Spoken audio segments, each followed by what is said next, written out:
Hola a todos, vamos ahora a hablar sobre el romanticismo americano. Ya hicimos el ejercicio de nosotros indagar qué es lo que más o menos conocemos, lo que pensamos que es el romanticismo. Para iniciar, vamos a hablar de su surgimiento, pero su surgimiento fue en Europa. Vamos a hacer un breve repaso del surgimiento en Europa para llegar al romanticismo ya en América propiamente. Y en cuanto a su surgimiento, el término romántico viene del inglés romántico, que significa romance, y designa el sentimiento que surgía de observar los paisajes y los castillos en ruinas. En Europa el romanticismo nace en el siglo XVIII como reacción contra el espíritu crítico, del neoclasicismo.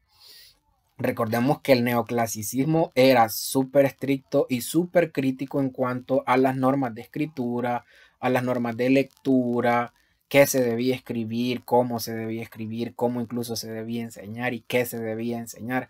Era bien cerrado, por decirlo así. Entonces este romanticismo surge en contraposición a estas ideas del neoclasicismo. Y este romanticismo surge con un gran aprecio de lo personal y un subjetivismo e individualismo absoluto. Ya en las características vamos a ver esto del subjetivismo y el individualismo absoluto. Pero para adelantar, pues el individualismo, los románticos se preocupaban mucho por el yo, ¿sí? Por el yo poético, por el egocentrismo en cierta medida. Pero esto es un breve contexto del surgimiento de Europa. Ahora vamos a pasar a el romanticismo ya en América. ¿Cómo llegó a América? Bueno, llegó o surgió en América entre los años 1830 y 1860, durante un periodo de inestabilidad política marcado por las guerras civiles, por el surgimiento de los caudillos y los déspotas. Durante esta época ocurre la lucha por la independencia de los pueblos americanos, originada en el sur con Simón Bolívar entre 1825 y 1850. A ver, el romanticismo se nutre, digamos, o surge en este contexto de guerras de independencia y más adelante vamos a ver qué tanto influyó verse envuelto en este contexto.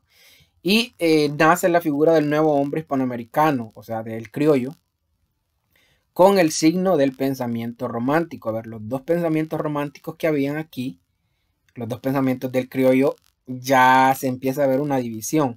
Y ese pensamiento es el pensamiento liberal y conservador. Entonces vamos a tener por un lado a los liberales, que son los hombres, digamos, del pensamiento liberal y siempre abogando por los derechos y la democracia, abogando por la justicia.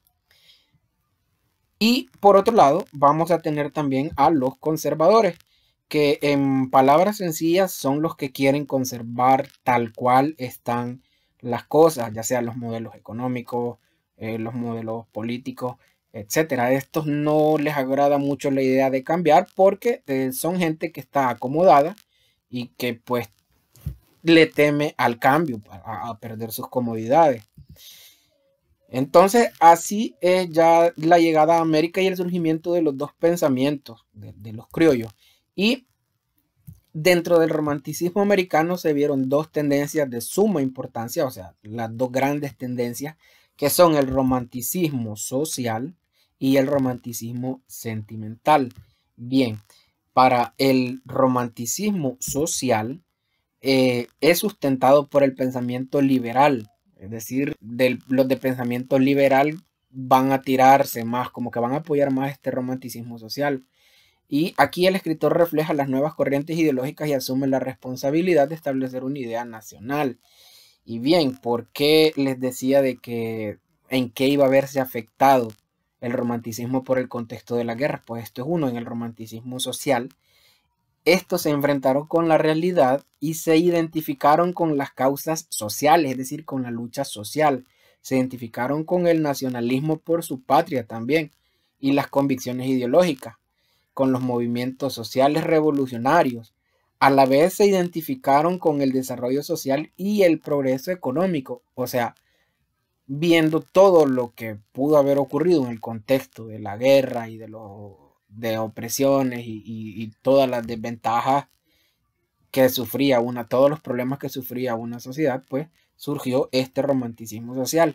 Y dentro de esto salieron algunos escritores como Bartolomé Mitre, Domingo Faustino Sarmiento y Esteban Echeverría. Más adelante podemos abordar su obra.